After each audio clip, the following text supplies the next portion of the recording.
좋으신 하나님의 은혜가 여러분과 여러분의 가정에 함께 하시기를 우리 주님의 이름으로 축원드립니다. 자, 이 코로나지만 여러분이 마스크도 착용했죠? 그러니까 눈인사라도 자, 이렇게 안녕하세요, 반갑습니다, 인사합시다.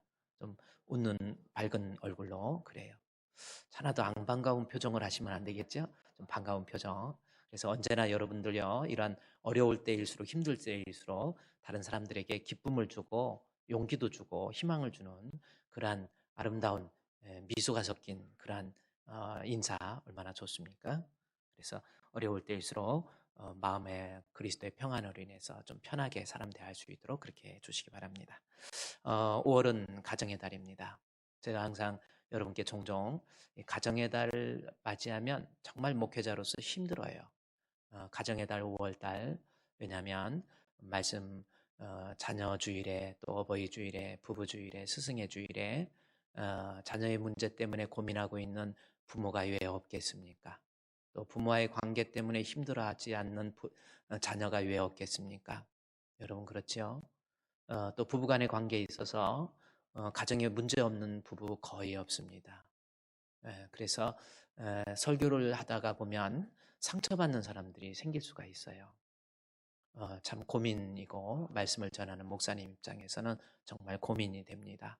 그러나 우리가 하나님 앞에 조금 더 정직한 마음으로 하나님 말씀 안에서 말씀 통해서 여러분의 가정의 회복의 역사, 행복의 역사 일어날 수 있도록 여러분이 5월 한 달 동안에는 하나님 말씀 잘 두 부부가, 또 부모와 자녀들이, 또 성도들이, 스승의 주일날은 또 성도들이 말씀 잘 들어서 말씀을 통해서 여러분에게 행복이 임하기를 주의 이름으로 축원드립니다. 그래서 가정의 달에는 우리의 행복, 가정의 행복 어디에 있어요? 말씀에 뒤에 안 보입니까? 저만 초점을 맞추고 있습니까? 뒤에 한번 가정의 행복 말씀에 있습니다. 제가 가정의 행복 그러면 말씀에 있습니다 합시다. 가정의 행복, 할렐루야. 그렇습니다. 한번 말씀으로 돌아와서 여러분의 가정이 회복될 수 있는 그러한 은혜가 임할 수 있도록 그렇게 해주시기 바랍니다. 에베소서 6장 1절부터 오늘 4절까지의 본문인데, 6장 1절부터 내용을 보면 6장 1절에 자녀들아 주 안에서 너희 부모에게 순종하라 해서 자녀들에게 주신, 그러니까 자녀들이 어떻게 하는 것이 복된 가정의 모습이 될 수 있는가라고 하는 것을 6장 1절, 2절, 3절까지 통해서 이야기하고 있습니다. 그리고 4절에 보면은 또 아비들아 너희 자녀를 노엽게 하지 말고 오직 주의 교훈과 훈계로 양육하라 이렇게 기록되어 있죠. 이제는 부모 입장에서 자녀에게 어떻게 해야 될 것인가라는 겁니다. 6장 5절에서는 종들아 두려워하지 말며 두려워하고 떨며라는 말씀 통해서 이 종에 대한 것. 그런데 이 말씀 부모의 관계 또 자녀의 관계 6장 1절부터 4절까지 말씀을 우리에게 설명해 주고 있는데 6장 1절부터 보면은 자녀 입장에서 부모와 좋은 관계 유지하는 것이 결코 쉬운 게 아니라고 하는 것을 본문에서 강조하고 있어요. 왜 그렇습니까? 6장 1절 2절에 보면은 내 아버지와 어머니를 공경하라. 이것은 약속 있는 첫 계명이다라는 거죠. 부모 공경이 어렵기 때문에 약속을 해 주는 거예요. 하나님 앞에 네가 이렇게 공경하면 내가 복을 받을 수 있다라고 약속을 해주는 겁니다. 그런데 6장 4절에 너희 자녀를 노엽게 하지 말고 오직 주의 교훈과 훈계로 양육하라. 자녀 사랑하라 이런 말은 없어요. 왜 그렇습니까? 가만히 있어도 어느 부모가 자식 사랑하지 않는 부모가 어디 있겠습니까? 그러니까 자식은 사랑하는 것은 쉽고 부모 사랑하는 것은 어렵고, 또 조금 더 앞으로 진도를 나가보면요, 예배서 5장 22절 말씀을 한번 여러분이 앞에 있으니까 보세요. 예배서 5장 22절에 보면 아내들이여 자기 남편에게 복종하라 해서 아내가 남편에게 어떻게 해야 될 것인가 라고 하는 거 우리에게 설명하고 있죠. 복종이라는 말 속에서 어떻게 하는 것이 아내의 도리가 될 수 있는가라는 겁니다. 이 말을 또 어떤 사람은 남편 말에 절대적으로 순종하라는 거, 그 순종에 대한 우리 한국말의 그 개념 속에서 이해를 해가지고 남편이 말하는데 안 들어? 막 이렇게 나오는 좀 이상한 사람도 있어요. 그것은 순종이 무슨 뜻인지를 잘 모르기 때문에 그렇습니다. 뭐 또 5장 25절의 말씀에 보면 남편들아 아내 사랑하라라는 말씀 이렇게 나와요. 그래서 순종, 사랑, 그다음에 자녀들에 대해서 공경, 그다음에 양육 뭐 이렇게 여러 가지 살아가면서 우리가 어떤 모습의 삶을 살아야 될 것인가라고 하는 것 설명하고 있는데 이 예배소서 지금 가정의 문제 또 직장에서의 문제 종들아 그랬죠. 직장에서 문제, 사회에서의 문제가 원만한 하나님이 원하시는 복받을 만한 그러한 처신이 어떤 처신이 되어야 될 것인가라는 것을 설명해 주면서 사실 이 말씀은 예배소 5장 18절 말씀에 전부 걸려 있습니다. 이 말을 지금 이것을 먼저 설명하는 거예요.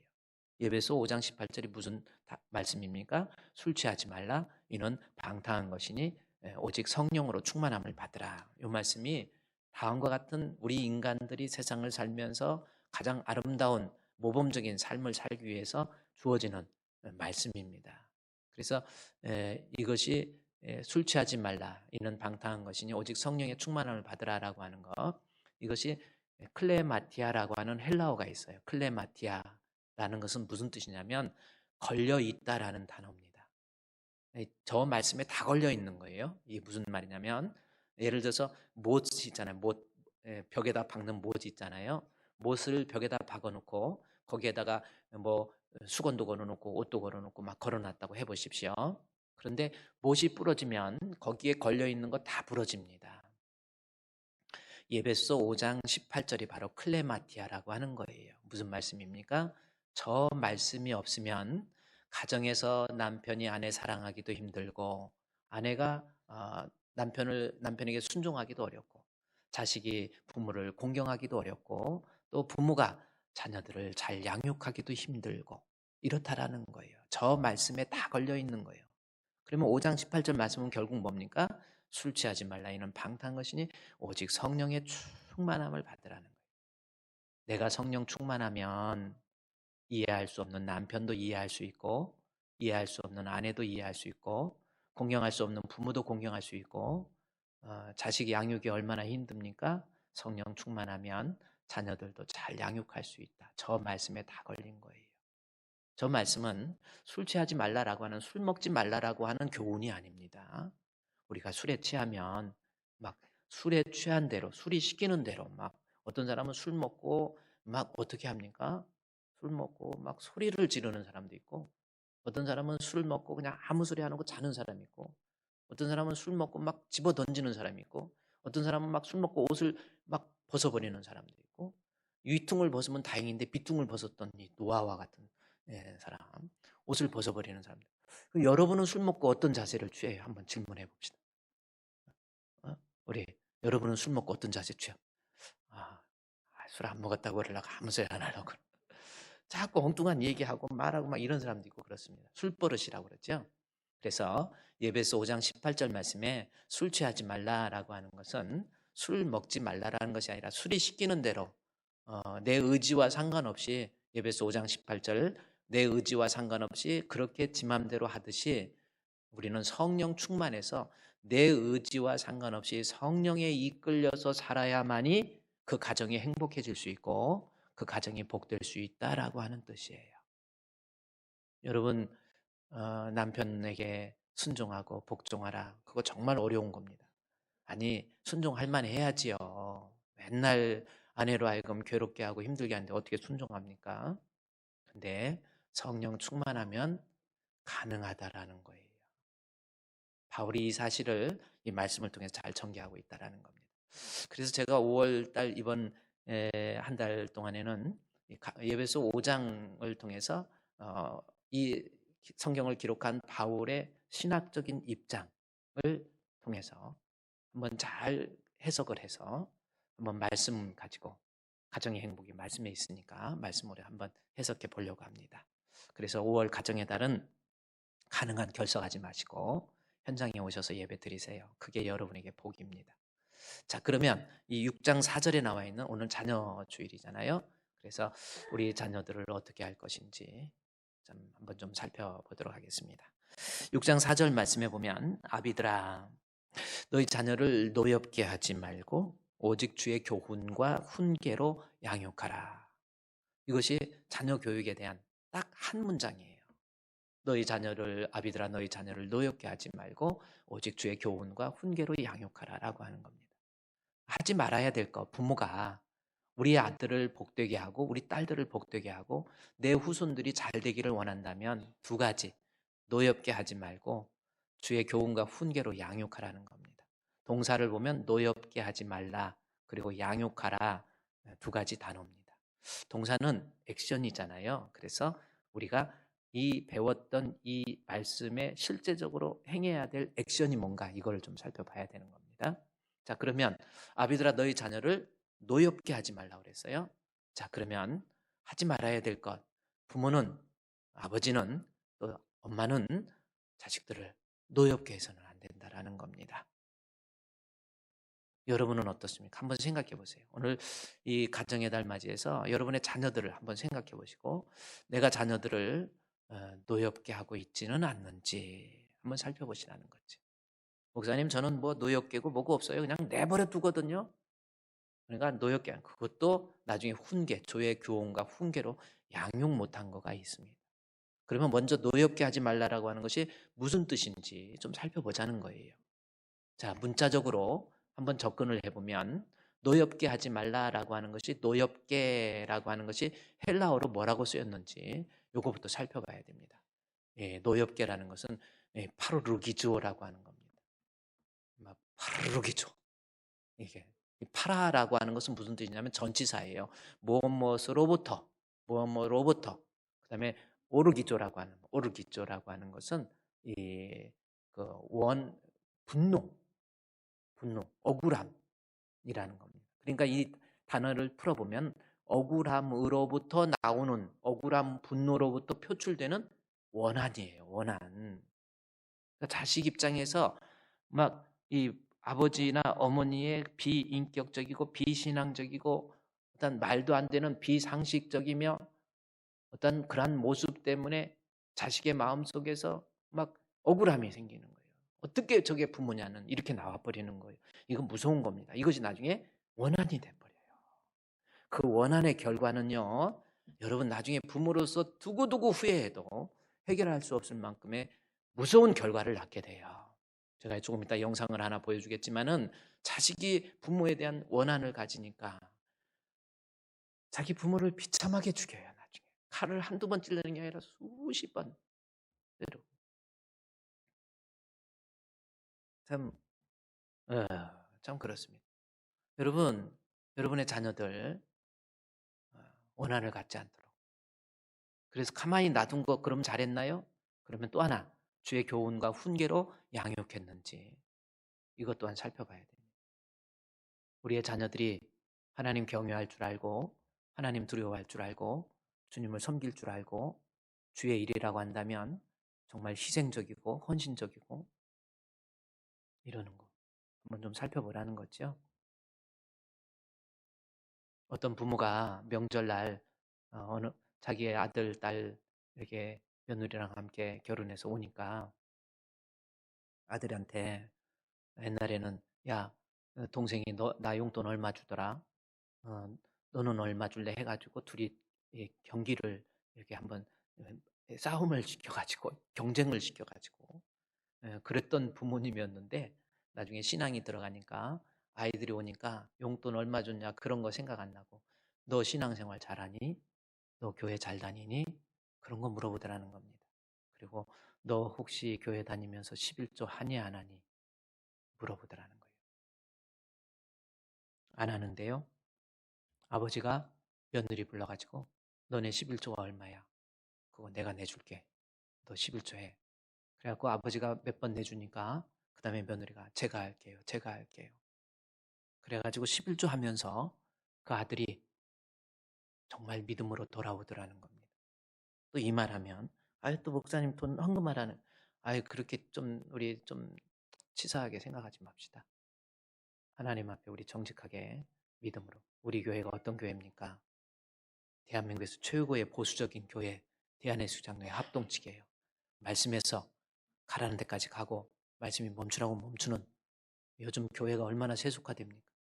WCC, WEA 해가지고 무슨 총회장 한다고 거기 가가지고 옛날에는 오직 예수, 오직 예수 하는 사람이 WCC 같은 경우는 오직 예수가 아니거든요. anything okay예요. 불교든 뭐 유교든 모하메시든 상관없어. 각자 신앙생활 잘해. 그리고 가는 길은 틀리지만 목적지는 같아. 뭘 같아요. 그래가지고 불교랑 서로 막 이래가지고 거기 총회장 시켜준다니까. 서울에 있는 큰 교회 목사님이 세상에 오직 예수라고 하는 그 돌에다 새겨놓은 그 돌을 깨트려 버리고 오직 주님으로 바꿔버렸어. 그 교회가 어떤 교회인지 아세요? 오직 주님으로 바꿨다니까요. 예수님만이 아니라 석가모니도 주님이라는 뜻이에요. 그게. 우리 교회는 여러분 항상 말씀으로 정말 하나님 앞에 말씀을 통해서 생긴 믿음이 구원 얻는 믿음이지, 인간의 사상이나 교훈이나 철학을 통해서 생긴 믿음은 구원 얻는 믿음이 아니에요. 기왕 믿음 생활 할 바야 정통으로 하세요. 제가 우리 지난 심야기도 때도 그랬잖아요. 데살로니가 교회 성도들에게 내가 너에게 전해준 정통, 전통 그런 거예요. 말씀을 통해서 해야지. 여러분 그렇습니다. 어쨌든 오늘 이 말씀을 보면요, 하지 말아야 될 것, 부모로서 자녀를 노엽게 하지 말아야 됩니다.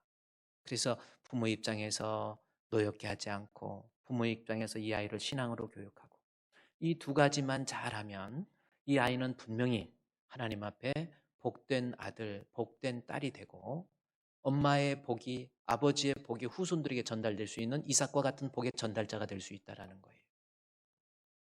그렇잖아요. 제가 신년도 2021년도 신년을 들어서 복의 전달자 이삭 몇 주에 걸쳐서 여러분께 말씀드렸어요. 부모로서 자식에게 복의 전달자가 돼야 돼요.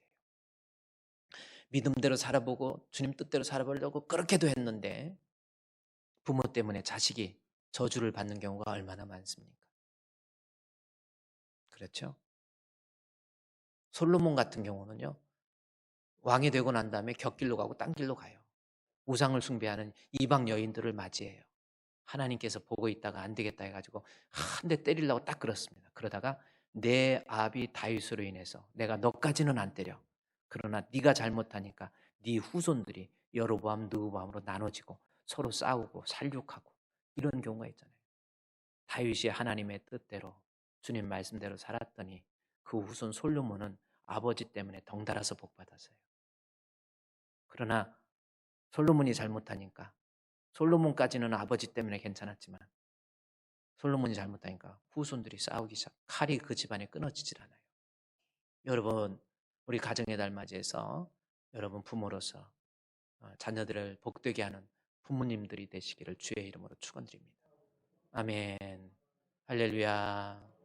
우리의 자녀들 나 때문에 복을 받게 하는 부모, 얼마나 아름다운 말씀입니까? 그래서 말씀의 제목이 자녀를 복되게 하는 부모예요. 자녀로 하여금 저주거리 되게 하지 마시고요. 그렇습니다. 그러면 자, 자녀를 복되게 하기 위해서 6장 4절에 너희 아비들아, 또 아비들아, 너희 자녀를 노엽게 하지 말라 그랬어요. 그러면 어느 때 자식이 부모에게 노여워할까라고 하는 겁니다. 어느 때 자식의 입장에서 부모에 대해서 막이 파르기조 해가지고 이것이 분노가 원한이 돼버려가지고 그러느냐는 거예요.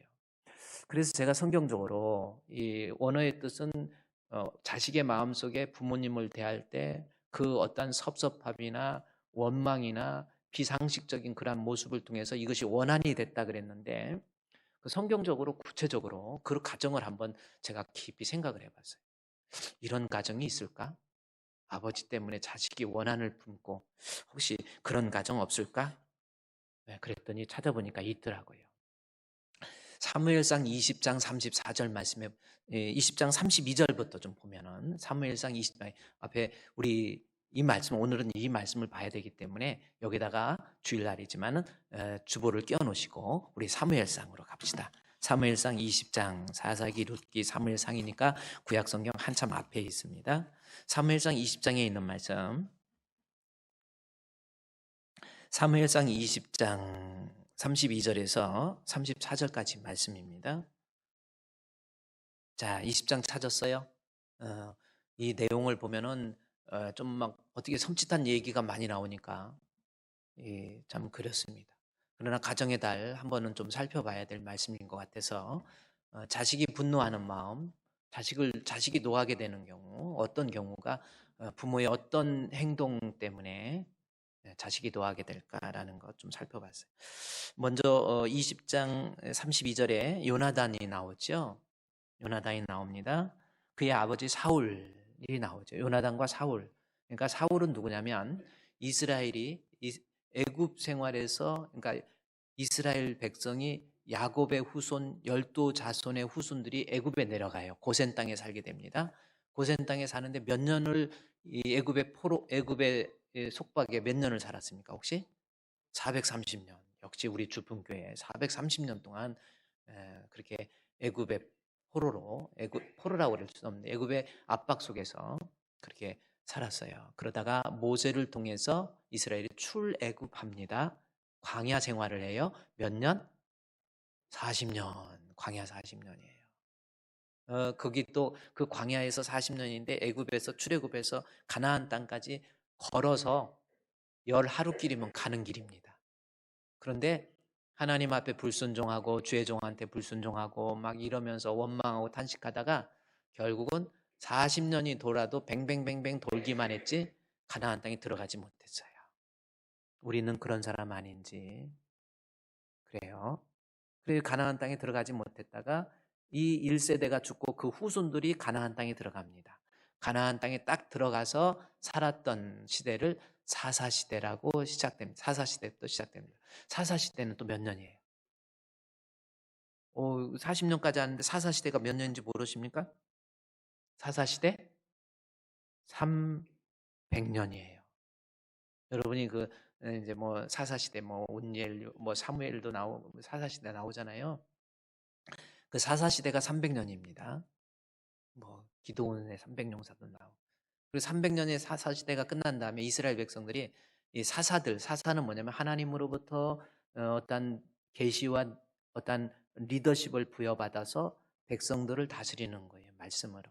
그러다 보니까 이스라엘 백성들이 우리도 사사시대 그만하고 왕을 좀 요구합니다. 그래서 이스라엘에게 왕정시대가 시작됩니다. 왕정시대가 몇 년입니까? 490년이에요. 왕정시대 490년입니다. 뭐 이거는 이렇게 좀 알아놓으면 이스라엘의 역사를 좀 알다 보면 성경 해석할 때 해석학적으로 역사적 배경을 통해서 조명하기 때문에 성경을 이해하는 데 상당히 도움이 되는데 뭐 여러분 이렇게 뭐 몇 년 하니까 벌써 당장 시선이 땅에 떨어지면서 그러니까 뭐 그 정도 알아둡시다. 그런데 제가 말씀드리는 것은 이스라엘 백성들이 왕정 시대 시작을 할 때 사울 왕이 이스라엘의 초대 왕이었어요. 그렇죠. 여기 요나단이 그의 아버지 사울, 그래 사울이 나오죠. 이스라엘의 왕정 시대에 이 문을 열었던 최초의 왕이 사울입니다. 그런데 이 사울은 어떤 사람이냐면 베냐민 지파의 사람. 그래요.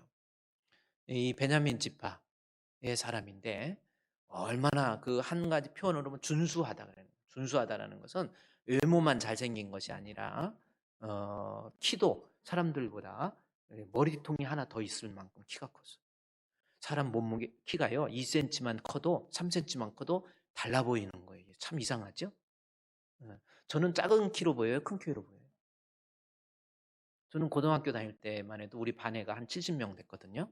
막 몰아놓고 우리 제가 386 세대인데 70명 됐는데 72명, 3명 축구부 서너 명 또 끼어들어가지고 제일 뒷자리에 앉아가지고 가방에다 빗 넣고 다니 빗도 이만한 톱빗이 있어요. 그런 애들이 있어. 근데 저는 학교 다닐 때 한 반에서 그래도 한 10번, 11번 뭐 이 정도. 그러니까 키가 작은 키가 아니었거든. 근데 지금은 애들이 키가 저보다도 크더라고. 예. 그래서 그랬더니 너희들이 잘 먹어서 키가 이렇게 크다 그랬더니 아니에요. 목사님이 나이 들어서 적어지는 거예요. 상당히 나이 들으면 물이 빠지면서 작아지나요? 살도 빠지고. 뭐 어쨌든 그랬습니다. 근데 사울 왕은 준수했어요. 외모도 잘생기고 또 인격적으로도 참 나 같은 것이 어떻게 왕이 됩니까? 얼마나 인격적으로도 훌륭하고 신앙적으로도 하나님에 대한 철저한 믿음을 가졌던 사람이 사울입니다. 그러나 그가 왕이 되고 난 다음에 그리고 결혼을 하고 그 다음에 사람이 변하기 시작해요. 그래서 아버지의 잘못된 모습으로 인해서 나중에 분노하는 아들의 모습이 나와요. 그래서 한번 볼까요? 32절에 요나단이 그의 아버지 사울에게, 제가 지금 사무엘상 20장 32절 말씀, 요나단 나왔죠? 그 다음에 사울에 대한 설명이 됐죠? 대답하여 이르되 뭐라 그럽니까? 그가 죽을, 여기서 그는 다윗입니다. 그가 죽을 일이 무엇입니까? 무엇을 행하였나이까? 사울이 요나단에게 막 단창을 집어 던져요. 그리고 요나단에게 막 단창을 던져 칼로 찔러 죽이겠다고 아버지가 그러는 거예요. 그랬더니 34절에 아들이 어떻게 합니까? 요나단이 뭐라 그래서 심히 뭐요? 노, 내 아비들아, 내 자녀를 노하게 하지 말라 그랬죠. 경노하게 하지 말라. 여기 아들이 노하고 있잖아요. 요나단이 심하게 노해요. 그래서 노하게 하지 말라고 했기 때문에 부모 입장에서 어떤 모습을 가질 때 이 아들, 요나단 같이 착한 아들이 어디 있습니까? 이 아들의 마음속에서 아버지 제발 제발 막 이러는 거예요. 이 내용 보면 그래요. 아버지 제발 제발. 아버지 때문에 막 이 아이의 마음속에 결국 노가 가득 차 있는 거예요. 심히 노해서 식탁을 던져버렸어요. 막상 집어 던져버리는 거예요. 아버지하고 이야기 몇 번 하고 오더니 그냥 집어 던져버려요. 오늘날 얘기하면 아버지 뭐라고 하더니 아버지 하면 이건 아버지도 아니야 하고 문 닫고 팍 치고 나가버리는 그런 모습이 여기 나온 거예요. 요나단 같이 착한 아들이 아버지 때문에 분노하는 그런 모습이에요. 우리는 이 가정의 달 5월 달에 자녀 교육을 이야기하면서 반드시 여기에 있는, 그러면 도대체 사울이 어떤 모습 때문에 아들이 이렇게 분노할까라는 것을 살펴봐야 됩니다. 살펴보니까 여러분 한번 좀 두려운 마음으로 부모의 입장에서 이럴 때 아들이 노하는 거구나, 이럴 때 아들이 분노하는 거구나, 이럴 때 아들이 원한을 품는구나, 그걸 좀 바라야 됩니다. 이 내용은요 30절 말씀부터 여러분이 한번 보십시오. 자, 사무엘상 20장 30절에 뭐라고 그랬습니까? 사울이 요나단에게 화를 내며 그에게 이르되 패역 무도한 계집의 소생아, 내가 이세의 아들을 택한 것이 내 수치와 내 어미의 벌거벗은 수치가 됨을 네가 알지 못하랴. 요 말씀입니다. 요 말씀 속에서 한번 보세요. 여러분이 자녀를 양육하는 입장에서, 내가 자녀가 잘 되기를 원하는 입장에서 아버지가 어떤 모습 때문에 이 요나단이 식탁을 집어 던지면서까지 분노했냐는 거예요. 왜 그랬을까요? 한번 여러분이 여기 이 20절, 30절 말씀을 통해서 여러분이 찾아보세요. 사울이 요나단에게 무서워하지 마시고 두려워하지 마시고, 사울이 요나단에게 뭐예요? 화해요. 툭하면 분노하는 거예요. 막 화내는 거예요. 우리 아버지, 목사님 말도 하지 마세요. 우리 아버지는요 밖에 나갔다 무슨 일에서 집에서 한 번도 웃는 얼굴을 못 봤어요. 한 번도 웃어본 적도 없고, 아들에게 딸에게 사랑한다, 고맙다, 아들한테 딸한테 살갑게 한 적 한 번도 없고, 늘 분노하고 짜증내고, 자식 입장에서 요나단의 마음속에서 분노를 심어주는 거예요. 그냥 화만 냅니까? 화내면서 말이 어떻게 되는가 볼까요? 사울이 요나단에게 화를 내며, 화만 내지 않았다고 그랬죠? 화를 내며 동시에 그에게 이르되, 보세요. 화나니까 어떻게 말하나 볼까요? 그에게 이르되 패역 무도한 계집의 소생아. 이건 뭐 어떻게 이 패역 무도한 계집의 소생, 이게 무슨 말? 패역이라는 게 뭔지 아세요? 이 아주 사악한 귀신 들린 마귀에게 속한 이 뜻입니다. 아들한테 이런 말을 하는 거예요. 이 사악한, 우리 여기 여러분 아들한테 엄청난 말을 쏟아내는 이 사악한 마귀 새끼야. 네가 막 이런 식으로 하는 거예요. 여러분 자녀들한테 말 어떻게 합니까? 옛날에 우리나라에서도 막 말이 자식한테 막 연병이 뭐예요? 그다음에 문드러질 새끼, 입에 담지 못할 말. 또 뭐 있죠? 오살할. 오살이 또 뭔지 아세요? 그냥 길거리 가다 잘못해갖고 돌 맞아서 죽는 거든지 잘못해서 그냥 갑자기 죽는 거. 얼마나 무서운 말. 그 다음에 또 여러분이 흔히 잘하는 말이 또 뭐 있어요? 썩을 놈. 저거요. 썩을 놈이 나오네요. 누가 그랬는데 한번 이래. 말이 그렇죠. 애를 썩으라고. 그게 무슨 말입니까? 그러니까 이제 옛날에 그랬던 우리는 안 그랬죠. 여러분 자식들한테 아버지가 어머니가 분노해서 막 말을 쏟아붓는 거예요. 말 조심하세요. 아버지 어머니 말 조심하세요. 분노해서 말 조심하라는 거예요. 이 말이 얼마나 중요한지 아세요? 네, 말이 씨가 되고 말이 씨가 되고. 네. 여러분 저 말이 얼마나 옛날에 제가 우리 작정 새벽기도 때 그 지존파 유명한 이 지존파에 1993년인가요? 사람을 막 잡아서 인육을 먹고 공장을 만들었던 저 지존파 사건. 참, 대한민국 연쇄사 갖다 다 죽인 거예요. 이 사람들. 지존파 연쇄 살인 조직 지존파 살인 사건 총정리. 뭐 총정리라 봐요. 이 화면밖에 없고 그다음에 화면 이 내용을 보면요. 여러분 보세요. 제일 지존파의 왕초 누구죠? 김기현인가요? 이 사람이 나중에 최후 다 사형당하거든요. 그래서 실제적으로 사형이 집행됐던 마지막 사형수였습니다. 그런데 이 중에 지존파의 두목이었던 사람이 나중에 최후 진술을 하려니까 내가 이렇게 된 것은 학교 다닐 때 선생님이 집이 어려워가지고 크레파스를 못 갖고 왔더니 너 선생님이 우습게 원래는 그래.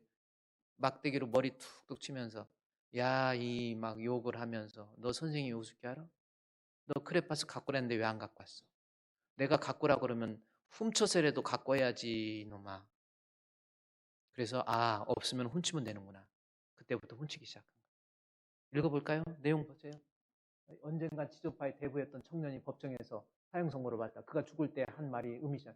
17년 전 내가 초등학교 다닐 때 학교 선생님한테 미술 시간에 크레파스 가지고 오지 않았다고 꾸지람을 호되게 나는 그 당시 너무나도 가난해서 가지고 올 수가 없었는데 그 말을 차마 할 수가 없었습니다. 나 가난해서. 그래서 이게 뭐냐면 최후 진술이라니까요. 그러면서 뭐라 그래요? 그러니까 선생님이 하시는 말씀이 너는 왜 말을 듣지 않느냐 라고 화를 내시면서 매를 때렸습니다. 나중에는 준비물 가져오라면 훔쳐서라도 가져와야 될 거 아니야? 하고 하셨습니다. 그때부터 나는 빗나가기 시작했습니다. 선생님 말 한마디가 내 인생 바꿔놨습니다. 그때부터 나는 물건을 훔치기 시작했고 훔치는 것이 재미가 있었고 도둑질 시작했고 이것이 내 운명을 이렇게 만들었어요. 어린 자녀들을 향한 말 한마디 잘못이 이런 무서운 결과를 가져왔다는 거 우리는 알아야 합니다. 어린 자녀를 향한 말은 그대로 그 인생의 뿌리가 박혀 영향을 여기 뿌리 아까 씨앗이라고 그랬는데 그렇죠? 여러분 자녀들에게 함부로 말하지 마세요. 제발 함부로 말하지 마세요. 아버지가 막 분에 차가지고 자식한테 막 그거 분노해서 말을 함부로 하고 언제나 좀 자녀들한테 아들아, 딸아, 사랑한다. 좀 자꾸 사랑한다 말도 하고 고맙다라는 말도 하고 그렇게 하세요. 그게 여기 사울 왕 보세요. 말을 보세요. 여기 30절 말씀에 사울이 요나단에게 화를 내며 그에게 이르되 패역 무도한 보세요. 말도요. 아주 사악한 마귀 새끼야. 이랬다가 나중에 뭐예요? 패역 무도한 뭐라고 그랬어요? 계집의 소생아. 이게 누구예요? 엄마를 들어가는 거예요. 이 요나단을 낳았던 아이노암입니다. 그 이 엄마를 어떻게 표현해요? 야, 마귀 들린 새끼야. 하면서 무도하다는 것은 뭐예요? 이 경우도 없고 아주 네 엄마가 너 경우도 없고 엄마가 무식해서 엄마가 너를 그렇게 만들었어 하면서 엄마 계집의 소생아 아이 뚜껑 열리는 거예요. 왜 엄마까지 네 엄마가 못나서 그런다. 그 엄마를 한 번만 뭐 벌거벗은 수치라고 얘기하는 이게 뭐냐? 벌거벗은 수치라는 게 이것도 엄청난 폭언이에요. 요나단을 낳은 엄마인데 그 엄마를 향해서 벌거벗은 수치라는 게 여러분 말로 형용할 수 없을 만큼의 모욕적이고 아주 문란한 것을 표현할 때 하는 말이란 말이에요. 그 다음 절 한번 볼까요? 뭐라고 그럽니까? 왜 이런 말을 아빠가 해요? 이새의 아들 땅에 사는 동안 너와 내 나라가 든든히 서지 못하리라. 그런즉 이 사람은 그래 내게로 보내 그는 죽어야 한다라고 하는 거예요. 하면서요. 엄청난 말도 안 되는 거 하는 거예요. 여러분 오늘 자녀를 노엽게 하는 거 말을 해서 화를 분노를 가지고 그것을 시끄럽게 떠드는 제가 우리 심야기도 때도 얘기하지만 분노의 근원은 카키안 이 내가 분노할 수 있었던 악독이라는 게 있어요. 예배소서에 나와 있습니다. 4장 우리 30절인가요? 거기에 분노의 근원, 분노하는 이유가 뭐냐면 악독, 내 마음속에 막 이 분노가 쳐들어 있는 이유가 악독이 있기 때문에 그렇고 그 악독은 분노와 떠드는 것, 이 분노는 소리를 크게 하는 거예요. 큰 소리 말하지 마세요. 교회에서도 가정에서도 큰 소리 하지 마세요. 자녀들한테도 큰 소리로 말하지 말라라는 거예요. 말을 조심하라는 거예요. 교회에서도 정말 여러분 큰 소리 하고 싶은 말이 있어도 교회에서는요. 우리 주님의 마음을 본받아야 돼요.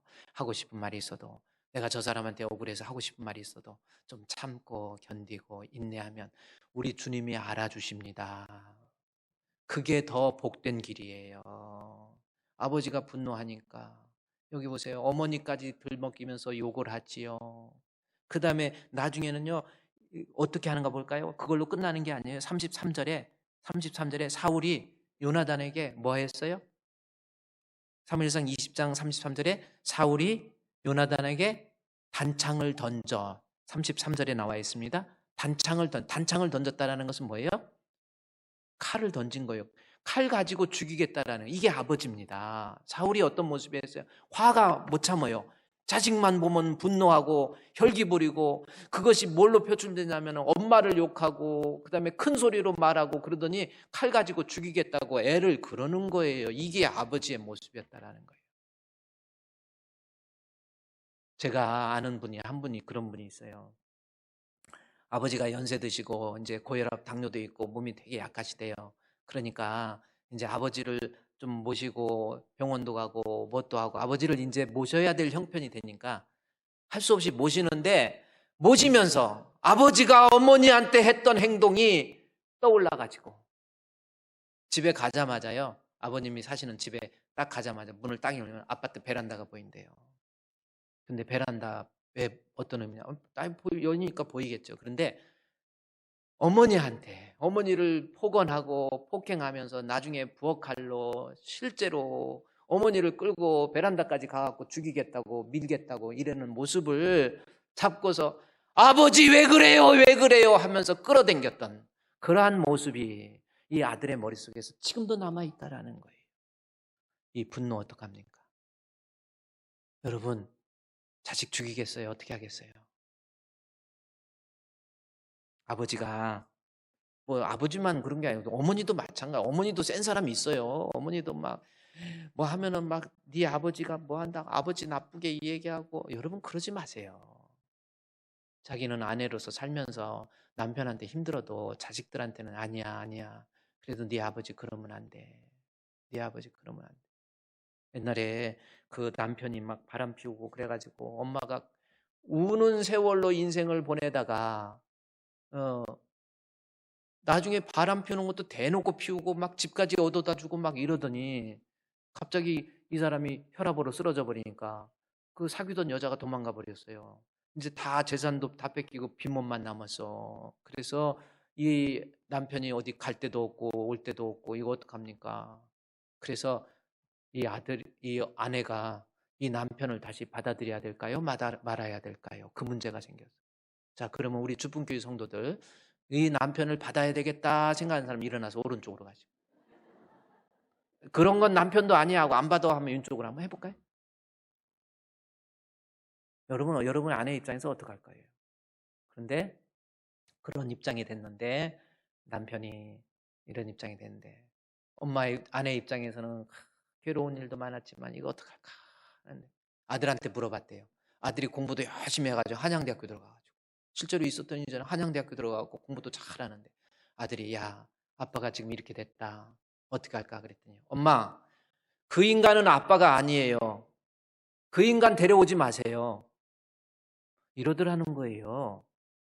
여러분 정말 이제요 여러분 결혼을 딱 하는 순간 태어나는 아가를 보면서 자식 눈치 봐야 돼. 자식 눈치 보세요. 이 아이 그리고 옛날같이 요즘엔 시집살이 그런 거 없습니다. 결혼을 하면 일단 며느리 눈치 막 봐야 돼요. 며느리 눈치 봐야 돼. 여러분 좋게 얘기할 때 들으세요. 맞습니다. 잘못하면. 막 꼬집고 그런다니까요. 막 밥 먹는 거 밉다 그러고 밥 떠준다 그러면서 숟가락으로 밀어버려갖고 여기 입에 입천장 다치게 하고 그런 사람도 많아요. 보이는 것은 떠주지요. 그러나 밀어버리고 그냥. 제가 요즘 요양보호사로 97세 된 아버님 모시고 뭐 저는 정말 그래서 정말 하나님 앞에 사명감 가지고 아버지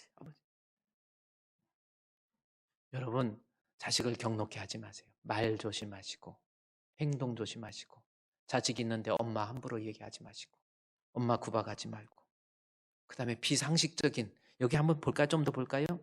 이 32절 말씀에 보면은 요나단이 그의 아버지 사울에게 대답하여 이르되 그가 죽을 일이 무엇입니까? 요나단이 사울 아버지가 다윗을 죽이려고 그러니까 여기서 그가 죽을 일이 무엇이니까 이 말을 해요. 그가 죽을 일이 무엇이니까 라는 것이 무슨 뜻인 줄 아세요? 아버지 이건 도저히 이해가 안 가요. 말도 안 돼요. 왜 죽여요? 왜? 아버지 이거 말도 안 되는 겁니다. 도저히 비상식적이고 비인격적이고 비도덕적인 그러한 모습 부모가 조심해야 돼요. 아버지가 도저히 이해가 안 가게 하는 거야. 도대체 이건 뭐 말도 안 되는 엉뚱한 짓 하고 막 이해가 안 가는 거예요. 이럴 때 자식이 어떡하겠냐는 거예요.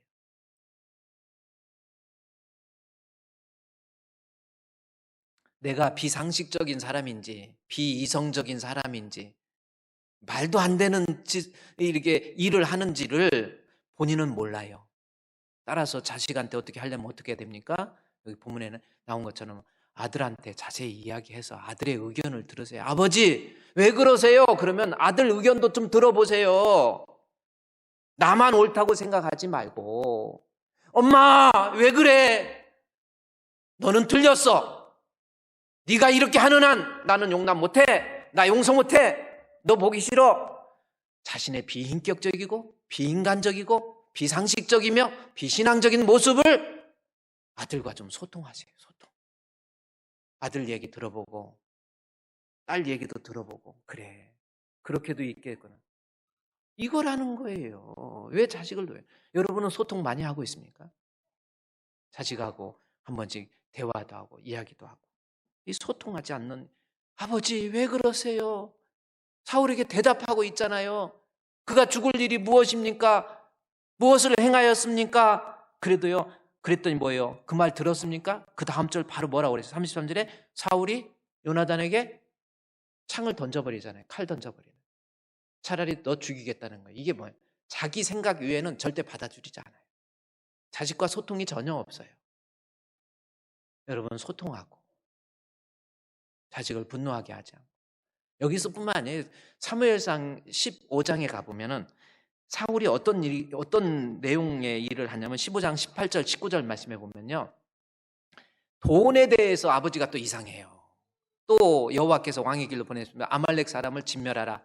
그랬더니 그 다음 절 보세요. 19절 말씀해 보면 어찌하여 왕이 여호와의 목소리를 청종하지 아니하고 여기 탈취라는 말이 나오죠. 돈이라고 한다면 사람이 눈 돌아가는 거예요. 아버지가 우리 아버지 우리 어머니는 돈에 예민한 거예요. 돈 이래가지고 돈이라고 한다면 도도 없고 도덕도 없고 윤리도 없는 거예요. 그리고 돈이라고 한다면 자식한테도 요즘 취직하기 어렵잖아요. 취직하기 어려운 이 시대에 자식이 취직하다가 안 돼서 공부를 하고 있으니까 자식 입장에서 부모 눈치 보이는 거예요. 아빠, 아버지, 어머니 조금만 기다려주세요. 제가 열심히 해서 좋은 직장 들어갈게요. 그렇게 얘기하는데 애도 부모한테 미안해서 밥도 제대로 안 먹고 열심히 공부해가지고 차 타고 다니면서 막 단어 외우고 뭐하고 해가지고 빼빼 마르고 찬물미 하면서도 공부하고 막 차에서 책 보면 머리 아픈데도 공부하고 어떻게든 취직하려고 그래가지고 했는데 한 번 떨어졌어요. 또 떨어졌어. 그래도 그랬는데 그 다음에 아버지가 자식 미안해하는 자식 앞에 아버지가 뭐라는 줄 아세요? 이 기생충 같은 자식아, 그 얘기를 한 거예요. 나는 기생충이구나. 이걸 아니 아무리 돈이 좋아도 그렇지. 자식한테 기생충이라고 그러면 기생충 영화 보셨어요? 그런 것도 안 보고 신앙생활 하시면 안 돼. 이제 한번 여러분이 한번 좀 보세요. 자식한테 그렇게 기생충이라고 그랬으니 이 아들이 머릿속에서 목사님 나는 우리 아버지가 나보고 기생충이래요. 기생충. 왜 그렇게 하십니까? 참 그래요. 단창을 던져버려요. 말 안 들어요. 그래서 결국은 33절에 단창을 던지니까 34절에 심히 놓아요 라는 겁니다. 여러분, 제가 여러분께 부탁을 합니다. 여러분의 자녀들 비인격적이고 비신앙적이고 나중에 비신앙적인 것도 또 뭔 줄 아세요? 이 사무엘상에서 좀 내려가 보면 사울이 28장 7절 말씀에 보면은 사울이 어떻게 하냐면 28장 사무엘상 28장 7절 말씀에서 보면은 사울이 하나님을 잘 믿는 사람인데 엔돌에 신들린 여인 점쟁이 쫓아다녀요. 아니 우리 아버지 신앙생활 잘하는데 아우 막 얼마나 잘하는지 몰라요. 믿음 생활도 얼마나 잘하는지 몰라요. 그런데 우리 아버지는 우리 어머니는 비신앙적인 어떤 때는 이상해. 점쟁이도 쫓아다니고 이상해요. 열심히 믿으면 이럴 때 비신앙적인 모습을 볼 때 자녀들이 분노하는 거예요. 어떤 권사님이 열심히 교회 일하고 정말 교회에서 예배 드릴 때도 열심히 있고 성경책 들고 다니면서 막 하나님 앞에 일하고 봉사할 일이 있으면 남들 보거나 안 보거나 얼마나 성실하게 봉사하는지 몰라요. 다 가고 마지막 끝마무리까지 청소까지 다 하고 완전히 지쳐가지고 풀이 확 죽어. 야, 그런 신실한 권사님이 어디 있어요? 그렇게 해가지고 이제 힘이 다 빠져서 교회가 이제 집에로 갔어요. 집에 갔더니 가니까 문을 열어보니까 아이들이 엄마가 안 계시니까 밥도 제대로 안 먹고 아이들이 막 이렇게 있는데 설거지통에 보니까 설거지가 가득 차니까 엄마가 오자마자 성경책을 내팽개기 쳐놓고 야 이놈들아 니들은 하루 종일 집에서 쳐놀고 왜 설거지도 안 했어? 그 신앙생활 잘한 내가 한 말이 아니라 한번 또 보여줘요. 여러분은 자꾸 여기 보세요. 너희들은 집에서 쳐놀면서 설거지 하나 해놓지 않고 뭐 했어? 그러는 거예요. 근데 이게 뭔 말은 뭐예요? 오늘한 말처럼 온데간데 없고 사라지고 고함과 욕설이 난무하고 두 손에 들고 있던 성경책은 책상 위에 던져놓고 툭 올려놓고 신경질 내면서 위축하고 갈아입은 부모의 모습에 자녀들은 두려워하기 시작한 거예요. 그러면서 부모는 그 집에 재앙할 자녀에게 두려움의 존재가 돼요. 그런 부모의 모습을 보아온 자녀라면 부모가 믿는 그 하나님 God 어떻게 생각하겠습니까? 이 신앙생활 잘하는 겁니까? 애들 내팽개기 쳐놓고 기도원에 가갖고 우리 나 기도한다고 금식 기도한다고 아니 애들부터 밥 해주세요. 신랑 뒷발에도 좀 잘해야 그게 하나님 앞에 신앙이지. 여러분 신앙은요 절대로 내 삶을 하나님이 우리에게 허락한 내 삶을 포기하면서까지 기도한다? 그거 아니에요. 그건 목사님이 말려야 돼요. 목사가 무식하면은 성도들 죽이는 거예요. 가정의 자녀들 내팽개기 쳐놓고 교회 일 잘한다. 그게 무슨 잘하는 겁니까? 아이들을 분노하게 만들고 아이들을 억울하게 만들고 그게 뭐예요? 아이들 죽을 때까지 하나님 안 믿어요. 아버지가 믿는 하나님 나 안 믿겠다. 이렇게 나오는 거예요. 자녀를 경록케 하지 않기를 주의 이름으로 축원드립니다. 방법은 뭐예요? 내가 성령의 충만함 받아야 돼. 주여 자신을 치면서 자녀를 위해서 기도하고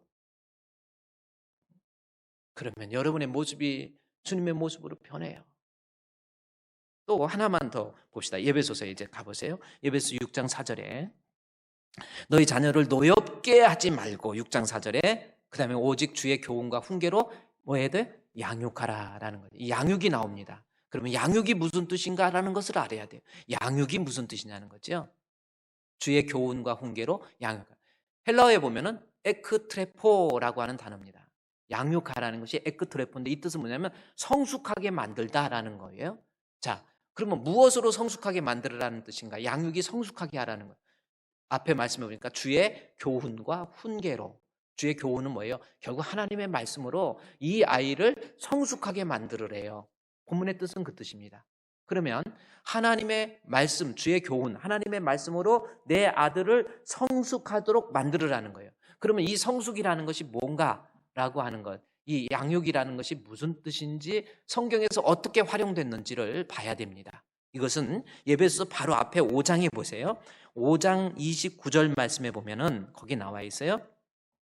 5장 29절에 예배소 5장 29절에 누구든지 언제나 자기 육체를 미워하지 않고 오직 양육하여 보호하기를, 여기 양육이 나오죠. 보호하기를 그리스도께서 교회에게 함과 같이 하라라는 거죠. 바로 이겁니다. 양육은 뭐예요? 결국은 성숙하게 하는데 뭐예요? 그리스도화 만들으라는 거예요. 예수 믿는 사람 만들으라고 하는 겁니다. 여러분의 자녀를 반드시 하나님이 내게 선물로 허락한 내 아들, 내 딸을 하나님의 말씀으로, 교훈으로, 훈계로 그래서 그리스도인으로, 성숙한 그리스도인으로 만들어야 될 책임이 부모에게 주어진 거예요. 여러분의 자녀들 믿음 생활 합니까? 신앙생활 합니까? 한번 생각해 보세요. 그저 세상적으로 잘 키워가지고 그래 너 출세하면 돼, 너 공부 잘해서 좋은 대학 들어가면 돼, 너 좋은 회사 들어가면 돼. 한번 과외에 빠지면 난리 나는 줄 알면서 교회에 한번 빠지면 야 그럴 수도 있지. 이게 여러분 아닙니까? 그게 과연 행복한 모습일까요? 여호와를 경외하는 것이 지혜의 근본이에요. 근본을 모르고 공부 많이 해보세요. 근본을 모르고 부자 돼보세요. 근본을 모르고 높은 자리에 올라가 보세요. 그것은 반드시 그 사람의 인생을 망하게 만들어요.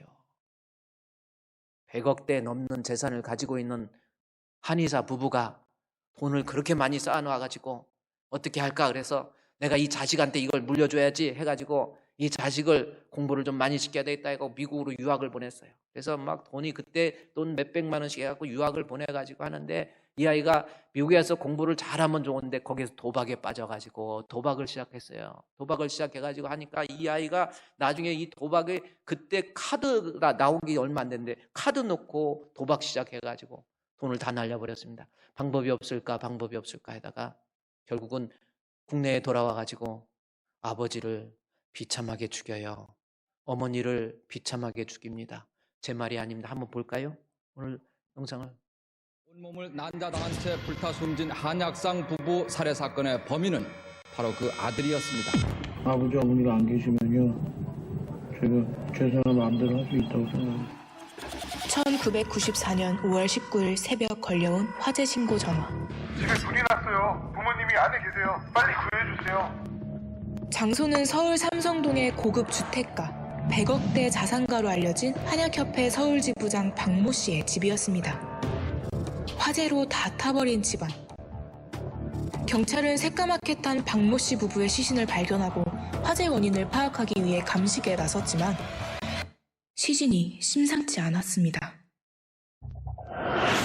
수십 군데 찔린 상처, 그리고 시신에 흐르는 피.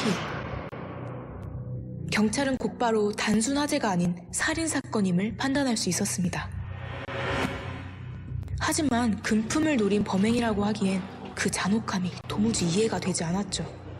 그때 경찰은 피해자의 아들 박한상에게서 이상한 모습을 발견합니다. 병원에 가겠다며 옷을 갈아입는 그의 발목에 물린 듯한 상처. 그 상처가 무엇을 의미하는지 당장 알 수는 없었지만 무언가의 흔적임을 느낀 경찰은 박한상을 유심히 지켜보게 되죠.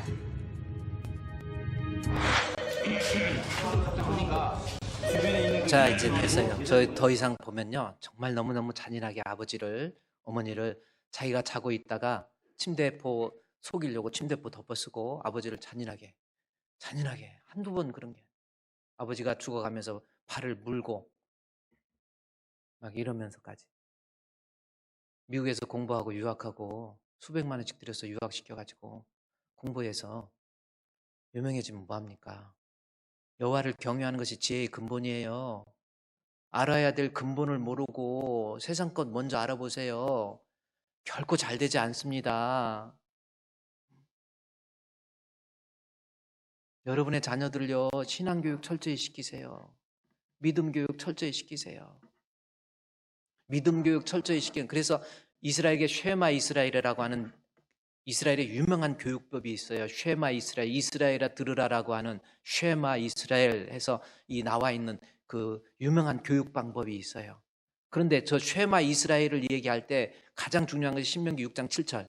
쉐마 이스라엘, 들으라 이스라엘아 그러잖아요. 이스라엘이 전 세계 242개국 중에서요, 국토 면적으로 보면은 제일 최하위예요. 뭐 섬 빼고는 아주 최하위이고, 인구도 뭐 98인가 되고요. 그렇습니다. 그러나 노벨상, 국적은 달라도 유대인으로서 노벨상이 48%예요. 세계적인 은행을 휘어잡고 있는 사람들이 거의 유대인입니다. 유대인들 못 건드려요. 어렸을 때부터 하나님 경외할 줄 아는 믿음의 아들로 계속 쉐마 이스라엘아, 쉐마 이스라엘아. 그런데 그 이스라엘아 하고 이스라엘 교육법 중에서 핵심이 뭐냐면 6장 7절입니다. 신명기 6장 7절이에요. 뭔지 아세요? 내 자녀를 부지런히 가르치라는 거예요. 아이 가르치라는 거예요. 이것이 핵심이라니까요. 아들을 부지런히, 그럼 뭘로 부지런히인가 봐요. 6절 보면 뭘 가르치라고 그랬어요? 돈 버는 법 가르치라고 그랬습니까? 도박하는 거 가르치라고 그랬습니까? 하나님 말씀 가르치는 거예요. 근데 말씀을 가르칠 때 너 이거 배워 이것만이 아닙니다. 중요한 건 뭐냐? 너부터 마음에 새기라는 거예요. 부모부터 잘하라는 거예요. 부모가 예배 생활에 좀 본이 되고 기도 생활에 좀 본이 되고 많은 사람한테 신앙에 본이 되고. 그래서 오늘 내가 말하는 이 명령을 너부터 마음에 생기고, 그 다음 절이 뭐예요? 내 자손을, 그 다음 절에 7절에 보면요, 내 자녀에게 부지런히 가르치는 거예요. 그냥 내 삶을 통해서 자식을 가르치라고 하는 명령입니다. 오늘 여기까지예요. 물론 완벽한 부모 없습니다. 그러나 오늘 주신 말씀대로 자식을 분노하게 하지 마시고, 그 다음에 하나님 말씀을 부지런히 가르쳐서 아이로 하여금 신앙생활 할 수 있도록, 예배 생활 할 수 있도록, 기도 생활 할 수 있도록, 제발 좀 부모님, 나중에 그래야 이 아들 때문에 웃을 수 있지, 언젠가는 운대니까요. 신앙으로 잘 양육하시기를 주의 이름으로 축원드립니다.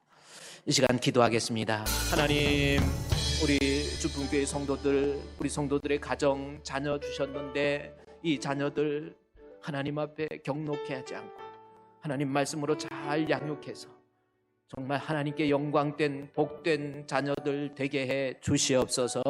예수님의 이름으로 기도합니다. 아멘.